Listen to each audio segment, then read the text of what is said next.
माझं जयंत पाटलांवरती मनापासून प्रेम आहे. जयंत पाटलांनी माझ्या वाढदिवसाची फेसबुकवर पोस्ट टाकली होती. त्याच्यात त्यांनी लिहिलेलं की जितेंद्रचा आणि माझा स्वभाव भिन्न आहे, आमची कार्यपद्धती भिन्न आहे.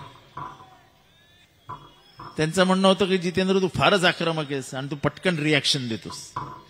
म्हणलं साहेब सगळीच जयंत पाटील नाही होऊ शकत ना साहेब, कोणीतरी एक जितेंद्र आवडतो व्हायला हवा. पण त्याच्यात त्यांनी एक जे वाक्य लिहिलेलं होतं त्याच्यात माझ्या डोळ्यात आजही पाणी येतं. त्यांनी त्याच्यात लिहिलं होतं की जितेंद्रामध्ये आणि माझ्यामध्ये एक समान धागा आहे, तो म्हणजे आम्ही दोघेही मातृभक्त आहोत.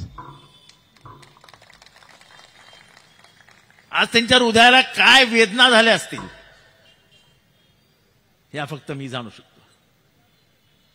एखाद्याच्या आईच्या चारित्र्याबद्दल असं बोलणं हे माणुसकी तर सोडूनच द्या, हे नीचातल्या नीच माणसाला तुझा जमणार नाही. महाराष्ट्रातल्या राजकारणाने निचोत्तम पातळी गाठली, निचोत्तम पातळी गाठली. आई वेळा आहे तो जयंतराव,